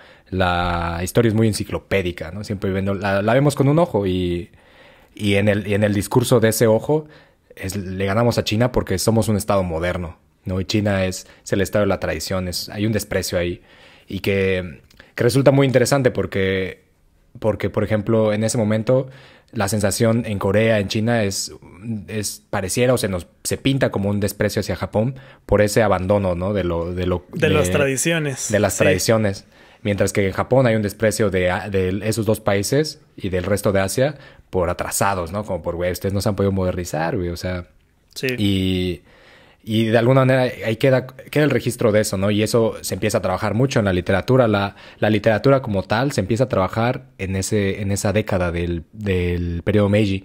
Aparece el Tono Monogatari, que de alguna manera funda, digamos, que la literatura nativa, ¿no? Empieza a recuperar historias de Tono al norte de Japón, donde no hay necesariamente un folclore colorido, ¿no? Que vemos, sino es más bien un folclore muy oscuro, de historias fantasmales, de criaturas, de momentos, digamos, del imaginario japonés, ¿no? Del bestiario japonés. Sí. Está muy chido y eso funda los estudios nativos de Japón, la literatura nativa, y la literatura como tal empieza a cuestionarse también, ¿no? ¿Debemos seguir escribiendo con caracteres chinos? O sea, ¿debemos necesariamente hacerlo con la pronunciación china o debemos buscar una nueva forma, ¿no? Y hay discusiones bien interesantes en esa transición, en las cuales, pues claro, el mítico Natsume Soseki pues forma una parte elemental y vital para las discusiones de cómo se va a estructurar la nueva literatura, ¿no? Cómo vamos a despegarnos de China, cómo vamos a despegarnos del resto de Asia y cómo vamos a encontrar algo propio en Japón, ¿no? En lo japonés, ¿no? En la lengua, en algo que pues es inevitable que te lleve a China, ¿no?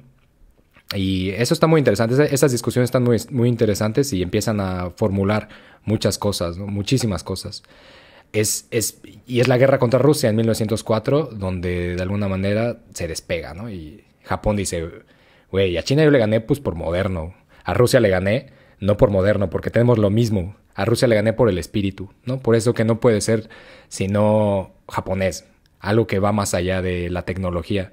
Y es algo que Rusia y Occidente no tienen, ¿no? Y siembra al mundo porque pues, es como, güey, la primera vez que un país de Asia le gana, digamos, a una potencia occidental. A una potencia, sí. Y que la victoria está también muy intercambiada porque al final, por ejemplo, el que se dice que lleva la victoria es Mareske, ¿no? Nogi Mareske. Y el Nogi, pues, lo que hace es arremeter de frente. Es como, güey, o sea, casi podemos decir que pues, Japón gana pues, porque tiene un montón de soldados, ¿no? Empieza a arremeter, llega el invierno, arremeten. Y sí, al final termina, digamos, dándosele la victoria a Japón muy escueta, porque ya después en los tratados que se firman tras la victoria, no es una victoria tan apabullante y se le quitan muchos de los territorios que llega a controlar en esa guerra. Pero sí, simbólicamente es una victoria que empieza a fundamentar en toda esta nueva literatura que se está creando la idea de promover algo que represente ese espíritu marcial, ¿no? Eso tan japonés. Sí, sí, pareciera que si bien no era muy clara la victoria, no era clara la derrota. Sí, exactamente. Y creo que es una oportunidad muy interesante que toma la literatura para empezar a delimitar, ¿no? Todo esto, o sea, todo este mundo de Occidente, de Asia, y empezar a construir lo que es la identidad de Japón, ¿no? La identidad del Estado-Nación. Por ahí, por ejemplo, hay un momento también muy interesante donde muere este general, Nogi Mareske, en 1912. En 1912 muere el emperador Meiji. Y el Nogi Mareske, que había sido como un fiel sirviente del ejército, y que había, según él, a su consideración, cometido muchas fallas, incluidas la de perder el banderín imperial frente a nada más ni menos que nuestro Saigo Takamori. Pues se sentía muy culpable, como de, güey, sí la he calabaceado recio en todo este tiempo.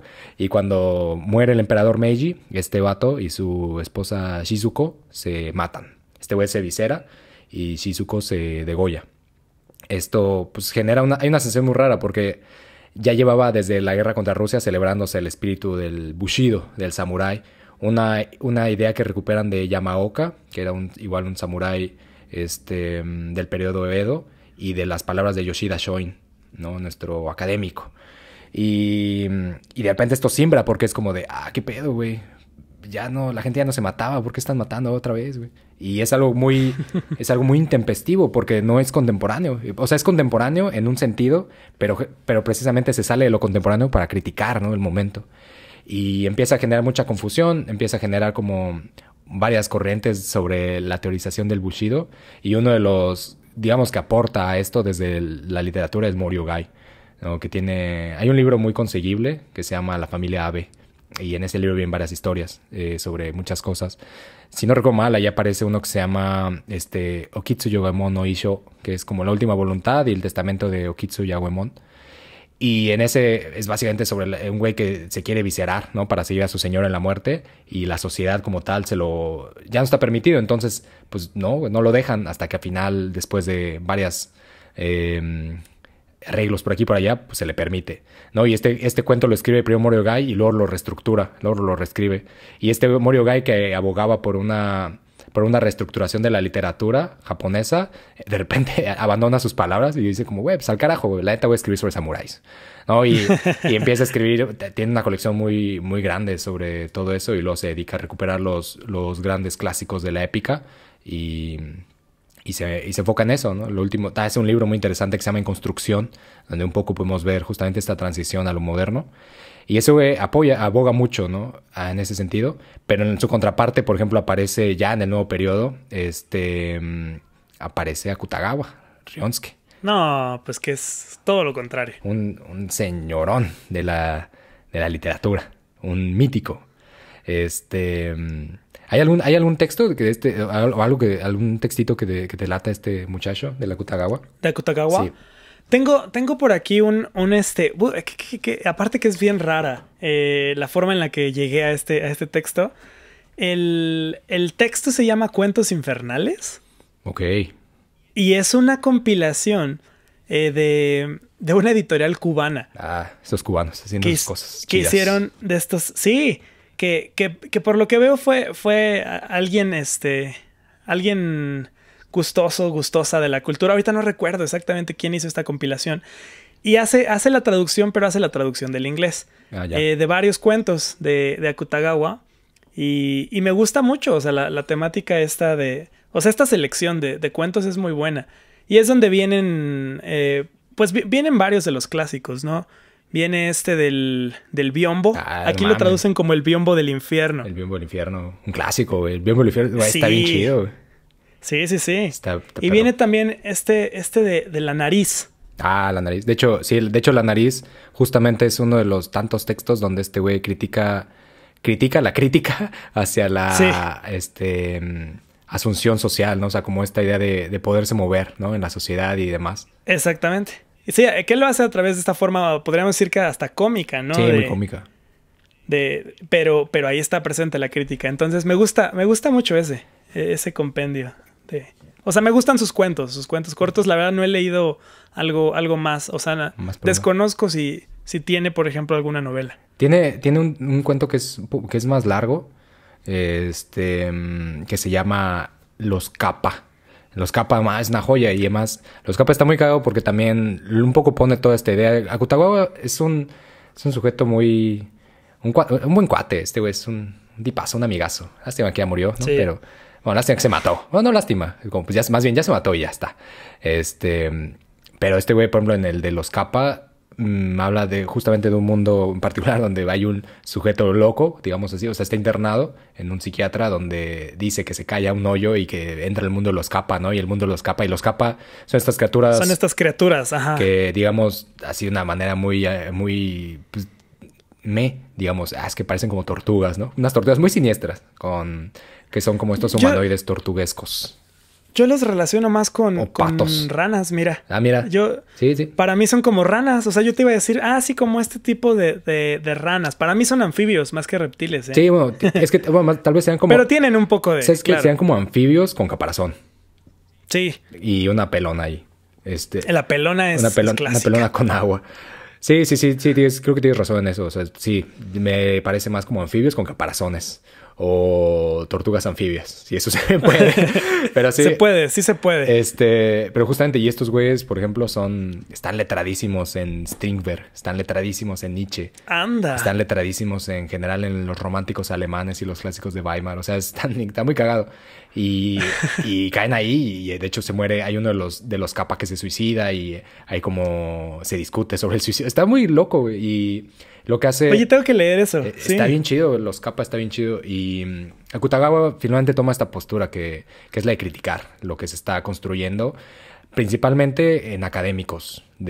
Akutagawa no era un académico, Akutagawa era un tipazo. Sí. Y hay un mundo académico que está construyendo esta idea del Bushido y esta idea de términos medio ambiguos, que es el espíritu del Yamato, el Bushido, y que Akutagawa empieza un poco como a cuestionarlo. Hay otra idea que es el Bunburyo-do, que es una idea un poco más ancestral, donde se intenta homologar la idea de la literatura o de la pluma y la espada, es decir, la acción y la creación, ¿no? Un poco ahí. Y todas estas ideas se empiezan a formular, y hay un sujeto que se llama Tetsujiro, Inoue Tetsujiro, que es tal vez el que más aporta para la construcción del Bushido con un montón de textos que terminan desembocando en una publicación que hace el Ministerio de Educación, que se llama Política Nacional, donde se cuentan historias de samuráis y de cómo la lealtad al emperador es que los llevó a tener el éxito que tuvieron, ¿no? Donde la muerte no se ningunea, sino que ni tampoco se vanagloria, ¿no? Sino que más bien es lo que al final puede homologar una vida de honores. Sí. Y por ejemplo, esto se imprimió tuvo más de 2 millones de impresiones hasta que fue la ocupación que lo frenó. Sin embargo, Akutagawa siempre fue muy crítico en su campo, ¿no? Y hay un texto que él, por ejemplo, hace que se llama El Pañuelo, Hankachi, sí, donde un profesor lo visita una mamá, la mamá de uno de sus estudiantes, y le dice como, güey, pues mi hijo murió, güey. Y el profesor, pues él está impactado, ¿no? No te pases de rosca, güey. Profesor muy allegado a la chaviza porque le gustaba leer lo que según él leían los jóvenes para estar enterado de qué estaba pasando.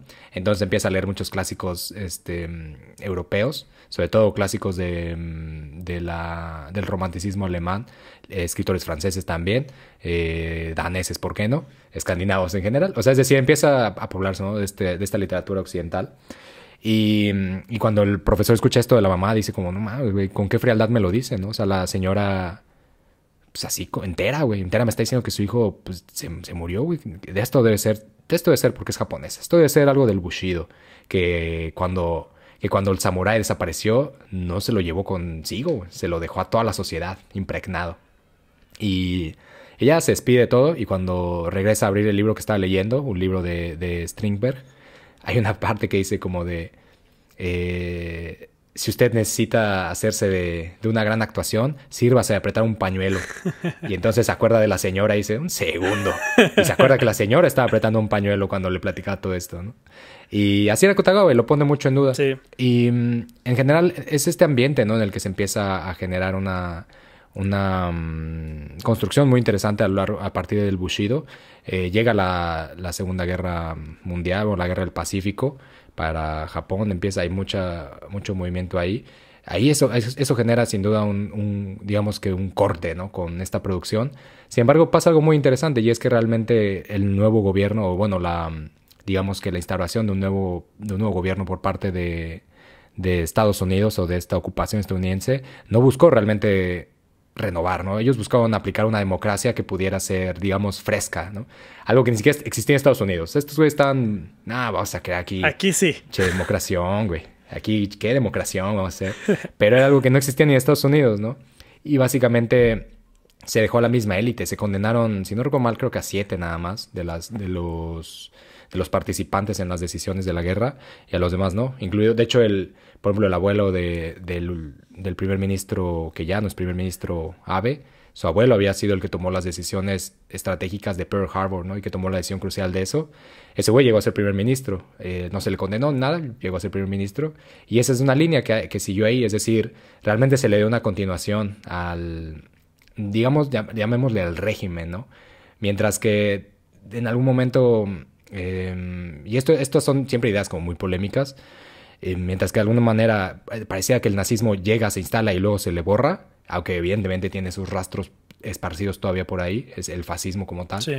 En Japón hay una construcción que nunca termina de irse, ¿no? Que no es ajena, que no es que llega de fuera y se instala, sino que está ahí y que siempre, y que lo que sucede es que más bien se le echa la culpa al militarismo, ¿no? Es como, no, el Bushido estaba ahí, güey, pero es que los militares lo corrompieron.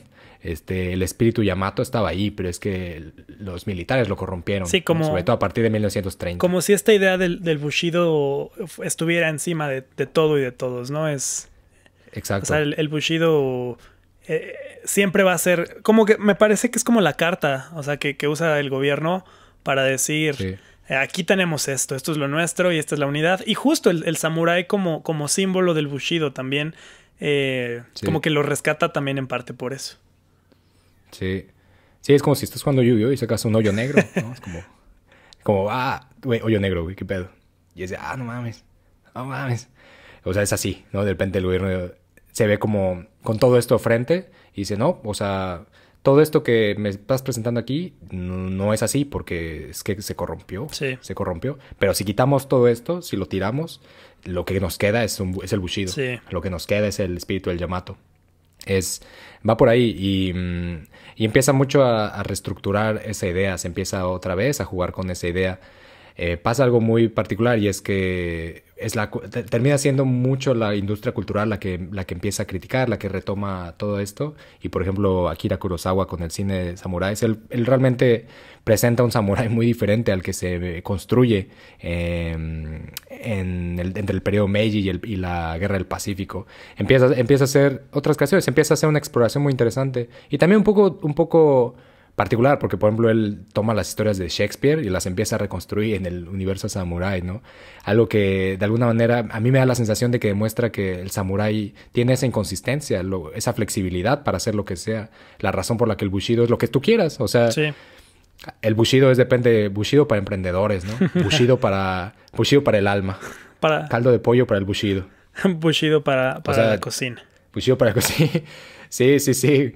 Bushido elemental para el conductor de vehículo móvil. O sea, sí, güey, hay de todo. Y creo que en la industria cultural lo toma no necesariamente para elevarlo, sino para reconstruirlo. Creo que para construir una figura que pueda ser intempestiva, ¿no? Que pueda ser una especie de...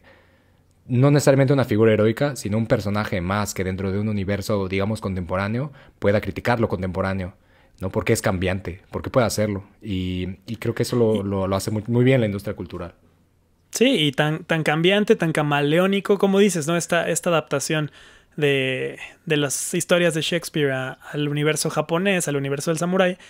Y creo que se adapta tan bien el samurái que tenemos, o sea... Tanta diversidad y todo eso llega incluso hasta, por ejemplo, Guerra de las Galaxias, sí, ¿no? Y tienes ahí así, o sea, los Jedi, pues obviamente son samurái. O están vienen de toda esta idea. Y podríamos hablar de que incluso el Bushido puede ser una especie de fuerza. ¿Es la fuerza? Sí. No, incluso por ejemplo, el casco de Darth Vader está inspiradísimo en el Kabuto. Claro. Tengo mi profesor que le mando... Espero que nos esté escuchando, si no, le voy a reclamar. Pero el mítico Antonio Míguez, un tipazo, se ve, tiene trabajos muy interesantes sobre justamente esta transición, ¿no? De este contraste entre los westerns, por ejemplo, y las historias y el cine samurái, ¿no? El chambara. Sí. En esta forma en la que se toma del samurái, se toma un asidero, un abrevadero para hacer Star Wars, ¿no? Sí, está y llega a muchas maneras y justamente se vuelve también una forma en la que el nuevo estado, el estado moderno y en general la construcción cultural de Japón empieza a dialogar con Occidente de formas muy interesantes, ¿no? Y tienes... Sí. Entonces en Occidente o en otros países como tal, es decir, lo que no es Japón, digamos, no Occidente, sino cualquier otro país que no sea Japón, empieza a construir su propia idea de samurái, ¿no? Sí. En todos lados, en todos sentidos. Y me parece una manera muy, muy particular. De hecho, el libro el que menciona el muchacho del vagón, que ahora vuelvo con ese muchacho del vagón, ese que dice el de Soul of Japan, el Bushido Soul of Japan, ¿cómo se llama este sujeto? Inazo, tal vez. Me olvidó su nombre ahorita. Pero bueno, ese güey originalmente lo hace en inglés porque lo quería homologar con el gentleman inglés, ¿no? En su momento, en este cambio de siglo, o sea, en este principio del siglo XX, aparece mucho la idea del gentleman británico, ¿no? Y de hecho hay un académico que dice como, güey, hay que hacer, o sea, necesitamos un gentleman, ¿no? Y que sea el Bushido el que sea el gentleman. Y entonces esta idea de poner Bushido de Soul of Japan en inglés, escribirlo, él siendo japonés, publicarlo en inglés, y años después tenerlo que traducir a japonés, en los años 80 se vuelve un bestseller en Japón. Sí. O sea, Y no es coincidencia, yo creo, que la palabra, ¿no? Este kanji de en medio, el shi de Bushido, lo encontremos en la palabra shinshi, sí, que es gentleman. Sí, sí, y que de hecho esa misma palabra también forma originalmente shishi, que era patriota. Sí. O sea, va transfigurándose, va reasignándose muy cabrón. Porque además eso pasa algo que lo habíamos platicado alguna vez. Pues este nuevo periodo empieza no a apropiarse, pero empieza a dialogar sobre cosas que no necesariamente se habían dialogado, ¿no? Esta idea de democracia encuentra diferentes palabras, ¿no? Donde primero significa el gobierno para el pueblo y luego el gobierno del pueblo para el pueblo y después simplemente democracy, ¿no? Como, el carajo, güey, ponle democracia ya, güey. Y va cambiando, ¿no? Y hay un momento en el que sí se toman los caracteres chinos para construir nuevas palabras. Y hay otro momento en el que simplemente empiezan a adaptarse, ¿no? Como una forma de poner una línea muy precisa entre todas estas nuevas palabras. Y... Sí, que eso también da para... está para... El chisme. Sí. Sí, que es lo que luego, así como una forma muy burda, luego platicado, ¿no? Como, ¿por qué si tú pides un whisky tiene que ser como Onzarox, ¿no? Y no como de, güey, échame un whisky como Ishinoue, ¿no? O sea, sí. Algo así. O sea, ya me imagino, ¿no? Así, o sea, ¿cómo? ¿Quiere que me suba una roca, señor? ¿Cómo? ¿Rocas? ¿De qué está hablando? Te ponen una piedra y ya encima te dan el whisky. Sí, te llevan un juego de piedras y un whisky aparte. Sí, claro, y que es un proceso muy interesante y que sin duda se lleva de calle al Bushido en muchos sentidos. ¿Sí? Y que nos ha dejado muchas cosas. Yo creo que es... A mí, por ejemplo, si volvemos a ese punto en el que recuerdo ver Rurouni Kenshin como tal, contrastado con 700 años de transición, es una parte más, una transición más. Es un ser que en su momento justamente resulta intempestivo en lo que se está construyendo, ¿no?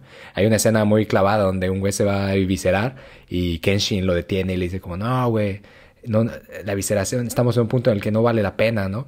Pero de repente tienes otro momento en Kenshin donde ves uno de los incidentes del Teradaya, ¿no? Y ves así a los güeyes matándose y otros eviscerándose. Y es interesante, o sea, de alguna manera la flexibilidad de esta palabra, de este concepto, la ambigüedad, sobre todo la ambigüedad, yo creo que lo da para hacer de lo que sea un samurái. Y me parece algo muy chido, muy interesante, muy valioso.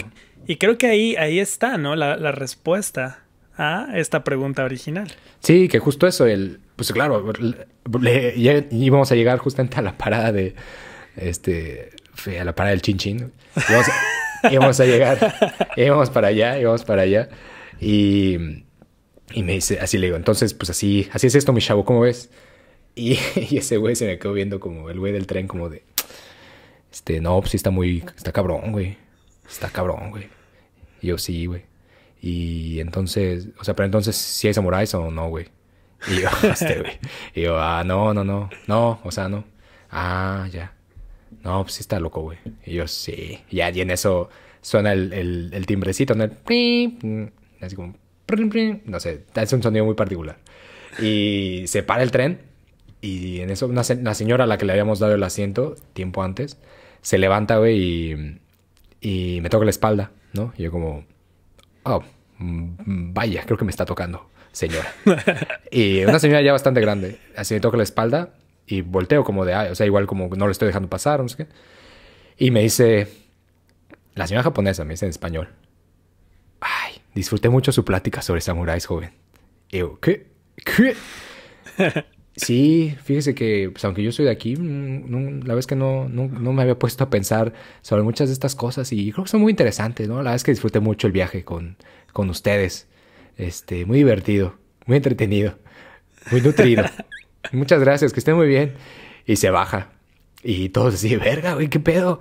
Entonces, pues nos empezamos a cagar de risa, ¿no? Y medio rojo, como de, ¿qué pedo, güey? Güey, ¿en qué momento? Y nos empezamos a reír y vende toda la chaviza del tren, los niños jugando ahí. Pues no sabían qué estaba pasando, ¿no? Era como, estos sujetos, ¿por qué hacen escándalo? ¿Por qué se ríen así? Pero fue como muy imprevisto. Sobre todo a mí, tal vez lo que más me dejó esta sensación de, señora... fue que para mí participó en el tour, güey, en todo momento. Para mí tomó el tour de principio a fin y no pagó ni un peso, güey. Ni la propina, o sea. Güey, ni la propela, güey. Güey, ¿qué onda? O sea, no más, güey, ni el pasaje.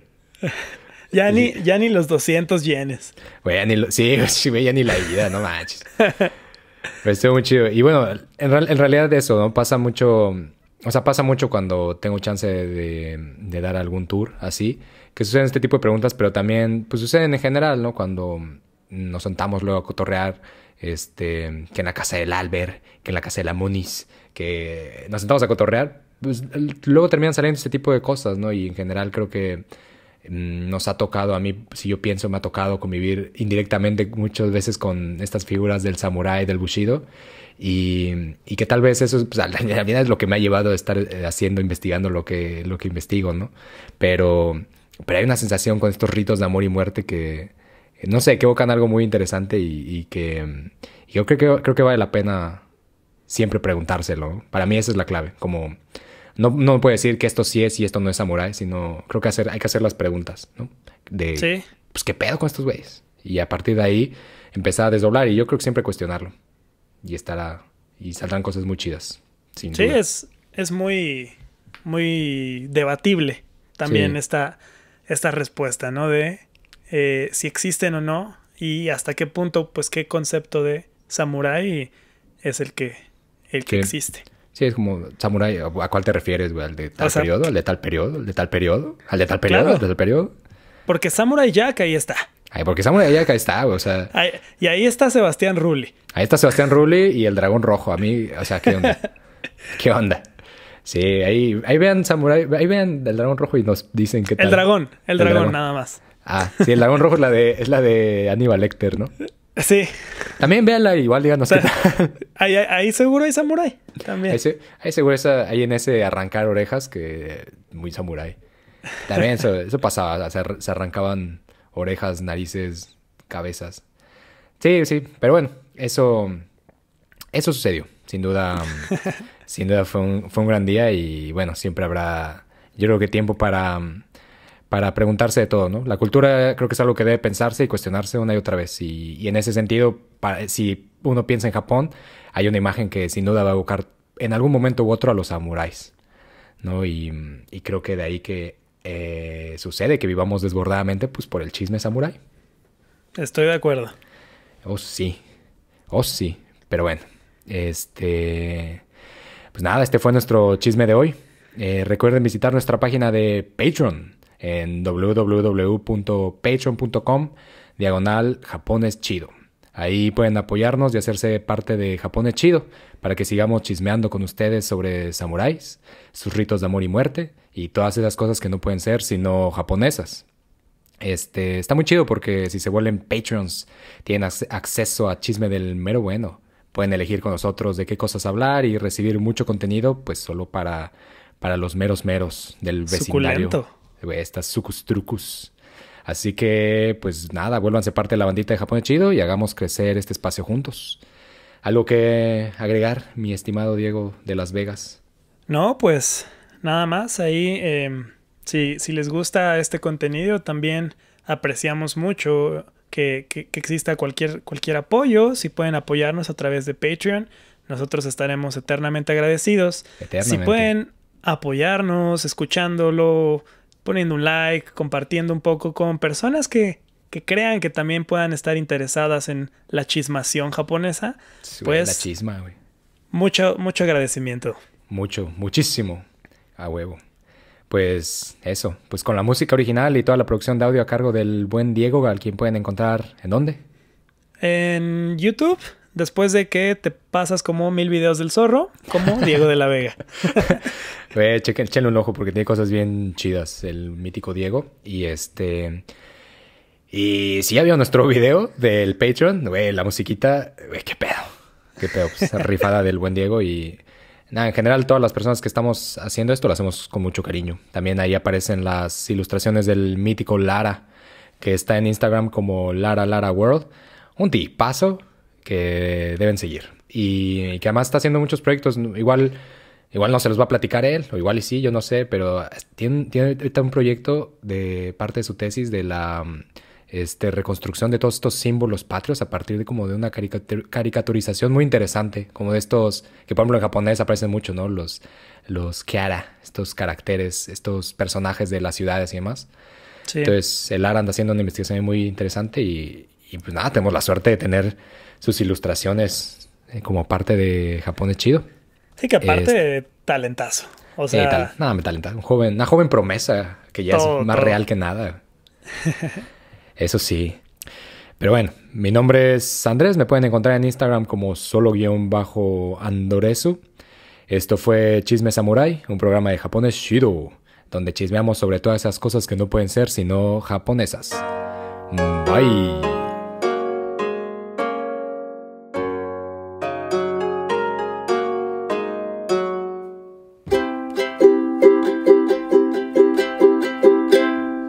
Japón es chido.